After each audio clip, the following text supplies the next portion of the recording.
What's up, everybody? Welcome to the Good, Bad, and the Ugly. I'm Tarek Spasic, your Inflow CSM and noble host. Today, joining me on our lovely podcast is Mike Doloff, Chief Revenue Officer of Inflow. Mike, introduce yourself, please. Hey, thanks, Tarek. Glad to be on. Is the good, bad, and ugly about you? That It depends on who you just ask. kidding. It I'll be depends here. on who you ask. Let's put it that way.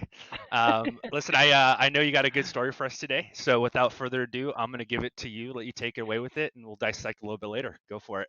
Sounds good. Yeah, so probably about 2 weeks ago, I was looking to make a purchase, have a home cleaning product with a well-known brand that I won't talk about here because I don't want to badmouth them publicly, although they deserve it probably based on the story.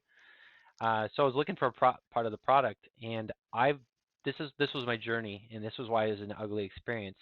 I did what I think most customers do, which is I'm going to try to self-serve and figure out how do I need to get this new I need to get a replacement part for this product. Let me search around and see if I can find what I need. Most customers do that, right? They're going to find the path of how do I self-serve in most cases. I looked for that, couldn't find anything. So I went to their website finally and said, okay, let me figure out a way to contact them. And again, I did, I think, what most customers do too, which is I don't pick up the phone and call. It's not urgent, right? This isn't like I need something right now. Like, let me just find out this information so I can process it on my own time. I found a web form and sent it in. Here's my email. Here's my ask. I've got this product. I'm looking for a part that does this in it. Can you help me out? Sent that off, went on my merry way, and realized after a couple days, hmm, never got back to me. Checked the junk mail, looked around, never got anything. Never got anything. So that was annoying. Went back to the website, looked for another way to contact them. Found that they have, hey, you can text with us now. A lot of companies adding texting. That's great. In this case, that felt again. This isn't like burning hot. Let me just shoot a text over, and then that'll be great. And so that happened. And what happens to me sometimes when I text is crickets, and this was another cricket scenario. No response back, Just like right? just like just like the So girls in high school, the huh? annoying, just like if texting was around back then, yes, but but I'm dating myself, so yes. Nice try.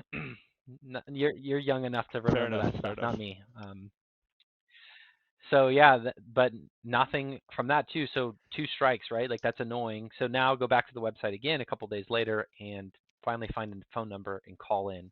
To be fair, the calling experience wasn't awful. It wasn't great either. It didn't knock my socks off, and it also didn't sort of wipe away the fact that I had these other two negative interactions. Right? Ultimately, I got what I needed. But the point is this, right? I think it's pretty obvious why this is an ugly customer experience. Look, it's one thing, and I don't think it's an acceptable thing at all, when your customer can't reach you for support, for help, because they've paid you for a good or service and they're trying to figure something out. That's unacceptable if they can't reach you easily, right? But this is like another level beyond that because like here's a customer that's trying to spend money. I'm like, hey, take my money, right? Like I need to buy something. Help me buy something, and there's a disconnect in the process in the technology where that's not even getting to people who can help. That's a problem. That's a really big problem, right?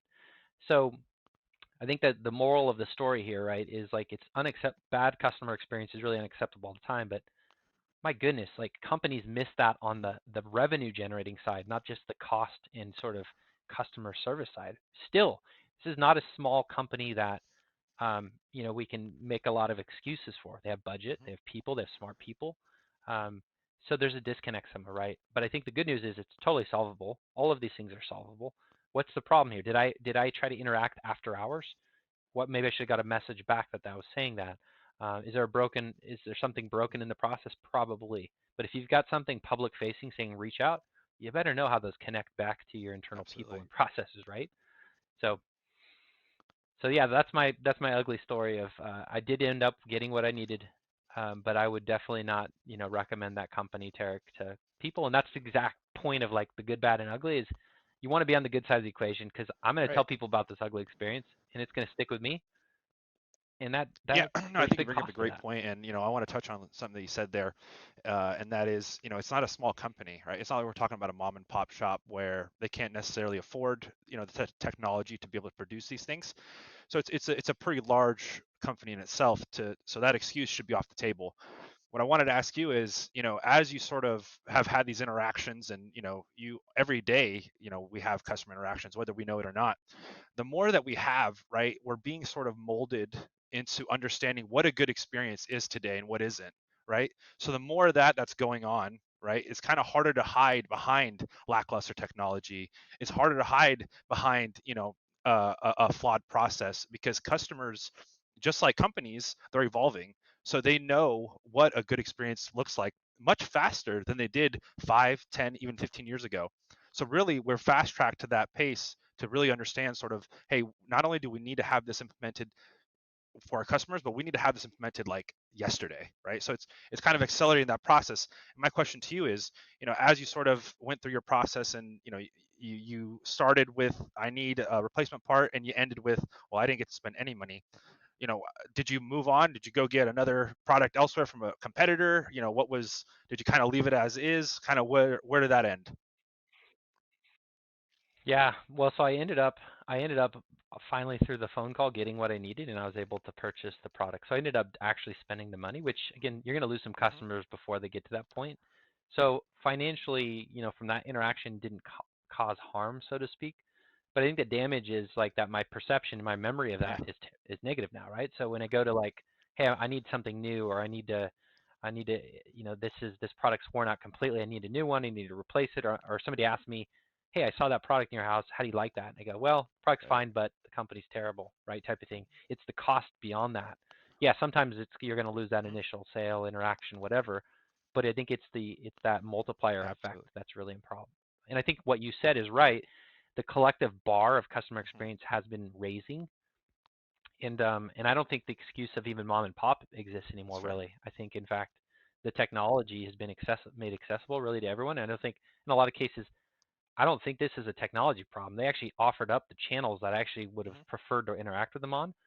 It's the disconnect is somewhere between that and their operations and their processes, right? And so, but yeah, I think you're right. Everyone's being like, we know what we can smell out a bad experience really quick, and we're like, and then we're Yeah. more sensitive to that, right? And we're more, and of course the other thing too, right? Think or Hmm. say what you want about social media. I think there's lots of pros and cons that could go into that argument, but it for sure gives everybody kind of a microphone, Platform. or I mean a loudspeaker to say, hey, this was my Right. experience. This sucked, right? Or this was great.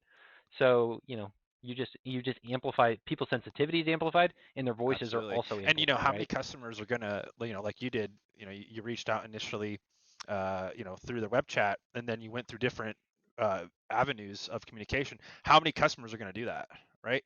I mean, there's a lot that are gonna go, to that first gate, and if they don't get past that gate, they're done. Especially if they're just trying to spend money. They don't have some sort of commitment to you, right? They're not under contract or whatever the case may be. If I go to spend my money in one place and the very first point of interaction is not a successful one, I'm out. I know that if I go to Amazon and I Google it, I don't even have to talk to anybody, right?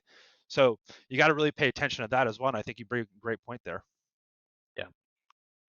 Yeah, no, I like that. I think you're right. If this wasn't a replacement part, but if I was shopping Right? for a new widget, I probably would have stopped at the web form. Oh, they don't want my business, Sure. right? Like they're too busy, whatever. That's fine. I'll move on. There's other choices. That Totally. makes Yep. Well, thanks for having me on, man. Appreciate being able to share the story. I'll try to find a good one absolutely, to share with you someday. I shouldn't have to absolutely look too appreciate you far for taking the that, time today, hopefully. Mike. Cheers. Thanks, man.